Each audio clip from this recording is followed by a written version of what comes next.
திருவண்ணாமலை தீபத் திருவிழாவின் 8வது நாளையொட்டி சிவப்பு குதிரை வாகனத்தில் சந்திரசேகர் எழுந்தருளினார். கூடுதல் விவரங்களை நம்முடைய செய்தியாளர் சதீஷிடம் கேட்கலாம். சதீஷ், இது எந்த அளவுக்கு உற்சாகமாக பக்தர்கள் இந்த நிகழ்வில் கலந்து கொண்டிருக்கிறார்கள்?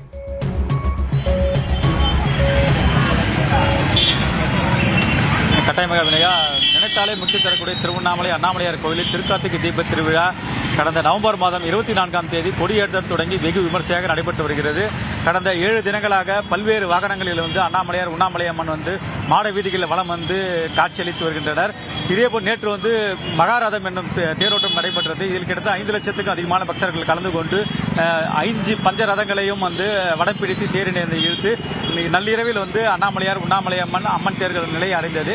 அதனைத் தொடர்ந்து தீபத் திருவிழா 8ஆம் நாளான இன்று சந்திரசேகரர் சிகப்பு குதிரை வாகனத்தில் மாட வீதியில் வலம் தற்போது காட்சி அளித்துக் கொண்டிருக்கிறார்.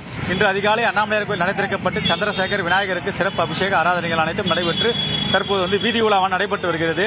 இந்த தீபத் திருவிழாவின் உச்ச நிகழ்வாக வருகிற டிசம்பர் மாதம் 3ஆம் தேதி அண்ணாமலையார் கோவிலின் கருவறையில் அதிகாலை 4 மணி அளவில் பரணி தீபமும் அதனைத் தொடர்ந்து 2668 அடி உயரம் கொண்ட மலை மீது மகாதீபம் ஏற்றப்படும். இந்த மகாதீப நிகழ்வைக்கான தமிழகம் மட்டுமின்றி உலகம் முழுவதில் இருந்து 40 லட்சத்துக்கும் அதிகமான பக்தர்கள் வருவார்கள் என மாவட்ட நிர்வாகம் சார்பில் எதிர்பார்க்கப்படுகிறது. அவ்வாறு வருகின்ற பக்தர்களுக்கு தேவையான அடிப்படை வசதிகளை மாவட்ட நிர்வாகம், இந்து சமய அறநிலையத்துறை மற்றும் காவல்துறை இணைந்து பல்வேறு முன்னேற்பாடு பணிகளை செய்து வருகிறது. குறிப்பாக திருவண்ணாமலை நகர் மற்றும் கிரிவல பாதை 14 கிலோமீட்டர் தூரத்திற்கு கிட்டத்தட்ட 1090 இடங்களில் அதிநவீன கேமராக்கள் பொருத்தப்பட்டு வருகின்ற பக்தர்கள் அனைவருமே சிசிடிவி கண்காணிப்பில் இருக்க வேண்டும் என்பதற்காக முன்னேற்பாடு பணிகள் அனைத்து செய்யப்பட்டுள்ளது. அதேபோல இந்த தீபத் திருவிழா பொறுத்தளவுக்கு வடக்கு மண்டல காவல்துறை தலைவர் அஸ்ரா தலைமையில் கிட்டத்தட்ட 15,000 போலீசார் திருவண்ணாமலையில் நேற்று முதலே வர தொடங்கியுள்ளனர். கிட்டத்தட்ட சொல்ல வேண்டும் என்றால் திருவண்ணாமலை நகரம் மற்றும் கிரிவல பாதை உள்ளிட்ட பகுதிகள் அனைத்துமே காவல்துறை கட்டுப்பாட்டில் கொஞ்சம் கொஞ்சமாக கட்டுப்பாட்டில் வரப்பட்டுள்ளது.